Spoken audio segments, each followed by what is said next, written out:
Hi guys, welcome to Insert Type. I'm Bex and I will be telling you about extroverted intuition.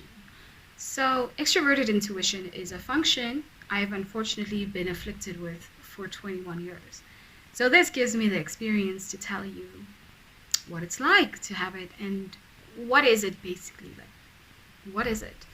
In my opinion, it's one of the easiest functions to understand because it's a basic bitch, like it's easy to see. So, extroverted intuition is basically you kind of see the potential of something to go somewhere, or when you're looking at an object, or when you're looking at a person, anything that exists in the tangible world, you can see how it could be better placed or it could be placed in another scenario. Like whenever I meet someone and we talk and whatever, I already kind of have a sense of where they would be best suited or where they would function, um, where they would be of utility. Like, and in a way, you kind of have a way of inserting yourself in their future if you're on an opportunist. You can kind of see, okay, this person, their habits, their behavior, their way of carrying themselves is probably going to result in this. Okay, this object, the way it's been functioning, the way it's laid, it seems like it's going to be valuable in the future. In the past, it was seen this way, and now it's like this. So you can kind of gauge how important an object is. Now, as you can hear, it's very valuable, and for a TE user, it can be something very useful to know. Like, okay, oh, see, this is what you think of this type of situation. Like, I've often seen or often been used by TE users to kind of gauge people, or kind of it's like those temperature meters, I forgot what they call them, that kind of test the temperature of people. So they kind of insert an ENFP or ENTP into a situation, and then they're like, yeah, tell me, what is this gonna be? What's this gonna be in the future? And we're kind of like, okay, from the looks of it, this could happen, or this, so this, so this, so this. And then the TE user's like, okay, that's not going to happen, this is not going to happen, this is not going to happen, this. And basically the NE user just throws out a million different ways that this object could be useful. And the TE user kind of like streamlines through all of them and pinpoints the one that will actually be useful. So, from this description, if you can tell, like, once you like once an ENFP is very developed and has great use of TE, goddamn, like these folks are powerful. Like those business men, I don't know who they are, the angel investors or something. When you look at them, there are a lot of goofballs there. Like, maybe they're just goofy because they don't have to pay rent, like they can laugh at things. But when you look at them, it becomes very confusing to see this person who seems, I'm gonna say it, dim-witted. Like, it kind of becomes confusing to see it, like a seemingly dim-witted person become like extremely rich. Well, we're not going to discount the fact that they have trust funds, so they have like money to spare and play around with, and therefore like invest and become ever so richer.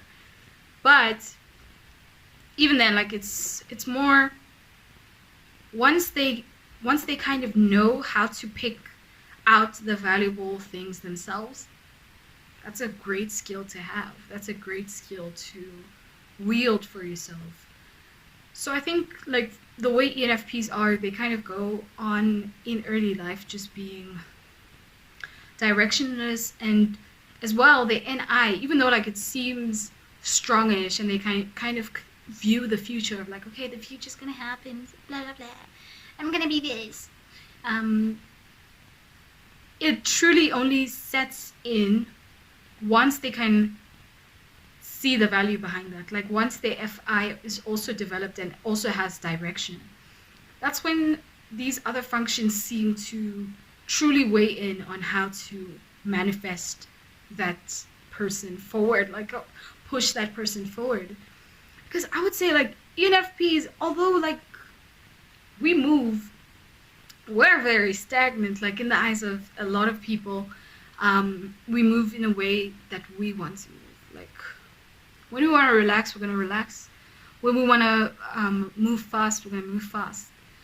So NE is a function in its being. It just moves fast because it's basically like testing out different scenarios. Not even testing out, I would say. It's like trailers, mini trailers of every single thing an object is like, could go through.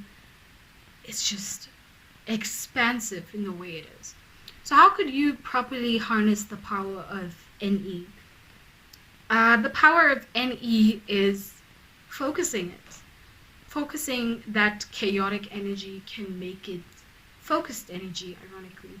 Like the way I imagine it is more like a Roomba bots, those bots that clean your room and they just like go across your room in this way, this way, this way.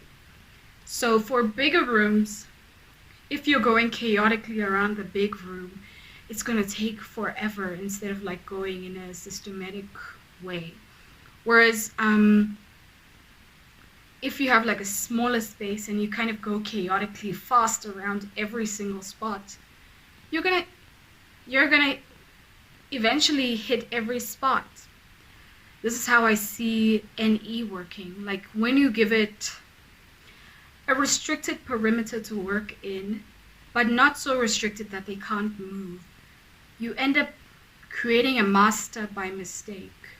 Like for me, I think it was kind of I'm not a master at this, but in chess. Like the way I started in chess wasn't, okay, I'm trying to become the best at chess. It was like, oh, what's that piece? Like, what does it do? What does that piece do? What that piece do? So you kind of just explore that for a long time and you're like, oh. And the way I learned chess is just from watching people. I saw that, okay, these pieces always move in this certain way. Like no one actually taught me chess. I had to just look around and see how people kept starting, how people kept playing. And eventually I was like, can I try? And I was butchered the first few games I played. I was butchered, but I loved it because I was like, okay, that's a new technique. Oh wow. So it's like kind of coordinated stumbling. That's how I think NE is. Like if you look at an NE person trying to solve a function, like, okay, not a function, trying to solve a problem and find a solution, you will find it's like their journey is made up of a lot of mistakes, of a lot of failures, if you want to say that. Like you try this and it doesn't work. To someone who just wants quick fixes and who wants to work in a very linear way, if you've tried something and it failed, like it's burst, it's burst.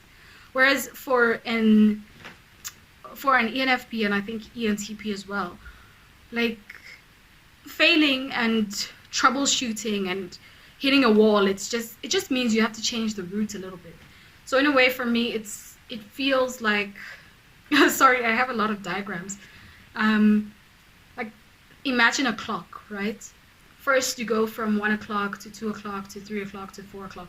Like it's just circular. Like you're never really hitting a wall when you get to this, but the point never really stays on that one thing. It always keeps kind of moving on. But the person at the center and the person who's solving it kind of stays the same, but they kind of changing their perspective a little bit with every single thing. So that's how I would say NE is, like a continuous change of perspective. And each time you keep moving around this point like kind of change, like the environment also changes, because once you've cut out a possible situation or scenario, another one will fill its spot, but not the same one that was there. It's kind of like moving through a pool of suitors of, like, let's say you're blind dating people and they're in a line. So you say no, no, no, no. Maybe, you put it in the maybe category. No, no, yes, you put it in the yes category. Like, it just keeps on going, on going, on going. So with NE, you kind of have to harness all of that energy in a very specific way of, like, okay, this person is really good at perspective changing and troubleshooting. So you have to put them in a scenario in which, like, they have enough options to pass by so that they are effective. Because if you give them only one option, like, you've already limited all of that potential. So yeah, like, NE is a very expansive function, and it can be one of the greatest functions and one of the worst functions in the world. Like, when it comes to things that are, like, things that rely on just focusing on a small thing and not diverting from that main focus, it's very, very tough to do. Like, for me personally, this might sound annoying. I like watching movies alone, and even though, like, people always want to go to the movies together, I don't want to do that because I know myself. Like, when I'm watching a movie, I'm not just watching the movie. I'm watching what it reminds me of. I'm remembering technical knowledge. I'm remembering character information, where the actors are from, where this is happening, what symbolism might be taking place. So if I'm watching a movie for myself, I'm probably gonna stop it like 5 million times and think, is that from this? And then you Google, and then you keep, and then when you're done Googling, you go back to the movie. So it's this continuous stop and go process. You can't just, like, watch a movie without discussing it, or even, like, running it through your mind. You can't just sit there and watch the movie. That's not possible for me. So I prefer to watch movies alone because I don't want to, okay, even if I'm holding back and trying not to pause the movie, like, my mind is always like, or my face is always like, or you can see that something just happened in the whole way through the movie, and the other person is obviously going to ask, what happened, huh? And now you have to explain as well, and after you explain, that person's going to be, like, frustrated because now we've stopped the movie, we're stopping the movie 1,000 times. I just want to watch the movie alone. Especially what I like to do, which is villainous, is, okay, if we're going to watch a movie together, I watch it by myself ahead of time to analyze it and to know